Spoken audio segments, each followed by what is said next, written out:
Hello everyone, welcome to our YouTube channel. आज मैं आपको एक ऐसी कहानी बताऊंगा जो ये साबित करेगा कि कभी कभी सच्चाई इमेजिनेशन से भी अजीब होती है। लेकिन कहानी में आगे बढ़ने से पहले चैनल को सब्सक्राइब करके पहले 500 सब्सक्राइबर के लिए हेल्प कीजिए। इसमें आपका कुछ नहीं जाएगा, लेकिन हमें मोटिवेशन मिलेगा और भी कंटेंट बनाने के लिए। अब बिना टाइम वेस्ट की कहानी में आगे बढ़ते हैं।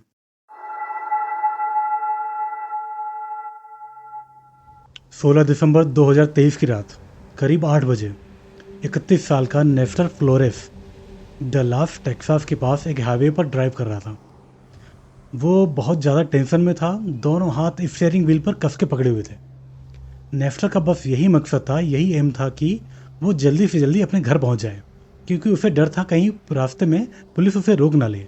वो रास्ता उसका जाना पहचाना था, कई बार वो रास्ता ले चुका था और जानता था कि वो जो एरिया था जहाँ से वो गुजर रहा था, वहाँ पर स्टेट ट्रूपर्स उस टाइम पर पेट्रोलिंग करते हैं। उस दिन नेस्टर ने अपने कुछ फ्रेंड्स के साथ रात में पार्टी की थी और थोड़े बहुत ड्रिंक्स भी ले लिए थे, लेकिन उसे लग नहीं रहा था कि उसने इतना पी लिया है कि वो गाड़ी नहीं चला सकता। लेकिन फिर भी अगर उसे पुलिस ने रोक लिया तो दिक्कत हो सकती थी। टेक्सास अमेरिका का एक स्टेट है जो साउथ सेंट्रल में पड़ता है।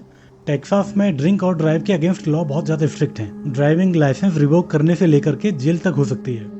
नेस्टर वैसे भी पुलिस से थोड़ा डरता था, क्योंकि पिछले कुछ टाइम में उसके छोटे मोटे मैटर हुए थे पुलिस के साथ में, और 2020 में एक बार वो ड्रिंक एंड ड्राइव के केस में पकड़ा भी गया था।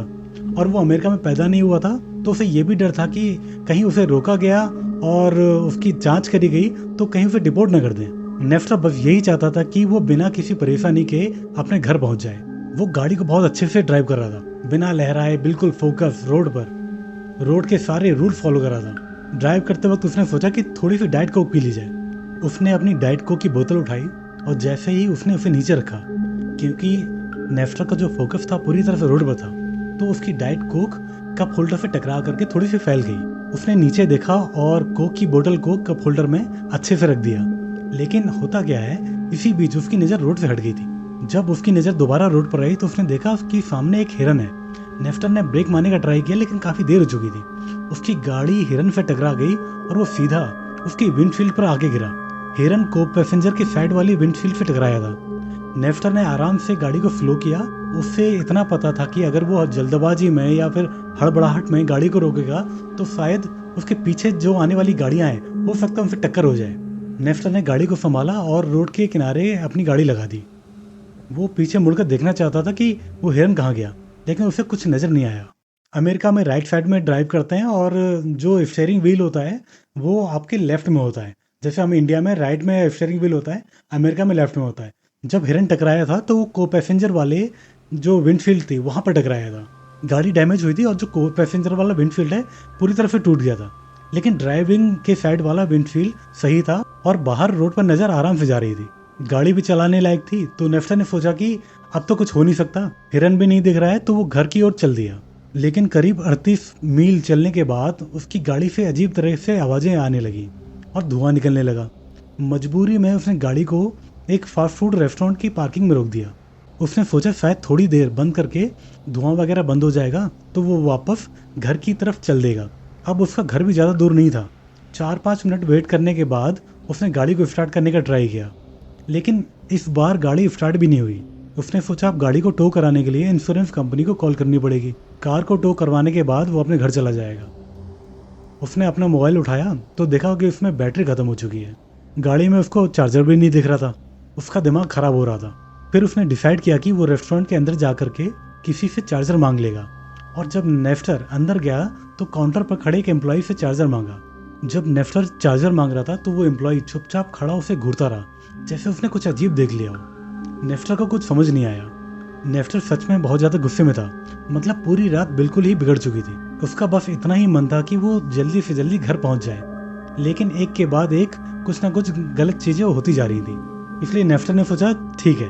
अब वो वापस रेस्टोरेंट से निकल करके अपनी कार की तरफ चल दिया। सोच रहा था कि शायद कार में अच्छे से सर्च करेगा तो कहीं ना कहीं उसे चार्जर मिल जाए। नेस्टर अपनी कार में वापस आया, ड्राइवर सीट पर बैठा और जैसे ही अपनी कार में चार्जर ढूंढने लगा उसे नींद सी आने लगी। आखिर में वो थोड़ा सा आगे की ओर झुक गया और अपनी कार में ही सो गया। लगभग 2 घंटे बाद नेस्टर उठा। जब उसने विंडो पर किसी के खटखटाने की आवाज़ सुनी। नेफ्टर बहुत ज़्यादा नींद में था।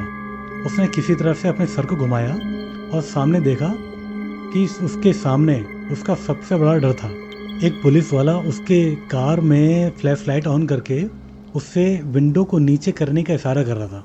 नेफ्टर ने पूरी तरह से कोऑपरेट किया, विंडो नीचे किया और पुलिस वाले की तरफ देखा, लेकिन नेफ्टर कुछ बोल भी नहीं पाया कि तभी पुलिस वाले ने उसे कहा, कार से बाहर निकलो। नेफ्टर कार से बाहर निकला और सोच रहा था कि ये पुलिस वाला इतना अग्रेसिवली क्यों बिहेव कर रहा है, मैंने ऐसा क्या कर दिया। जब नेफ्टर कार से बाहर आया तब पुलिस वाले ने उससे पूछा कि आज रात क्या हुआ था, क्या चल रहा है यहाँ पर।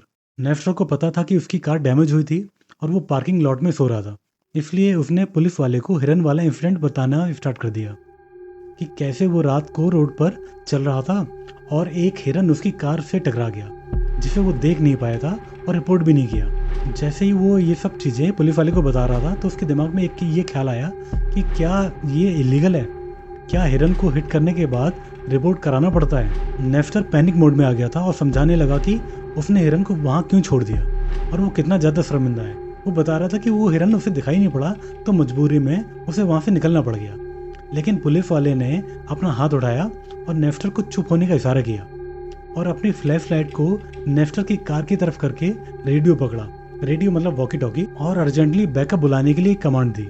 नेफ्टर सोच रहा था कि अब क्या हो रहा है, ये रात सच में एक डिजास्टर है, मैंने क्या किया। जब नेफ्टर ने देखा कि पुलिस ऑफिसर उसकी कार में पैसेंजर सीट की तरफ लाइट डाल रहा था, उसका दिमाग एकदम फ्रीज हो गया और फिर वो चिल्ला पड़ा। असल में नेफ्टर को लग रहा था कि उसने सिर्फ कुछ ड्रिंक्स लिए हैं और वो ठीक है ड्राइव करने के लिए, लेकिन हकीकत ये थी कि पूरी तरह से वो ड्रंक था और उसे कभी भी स्टीयरिंग व्हील के पीछे नहीं होना चाहिए था।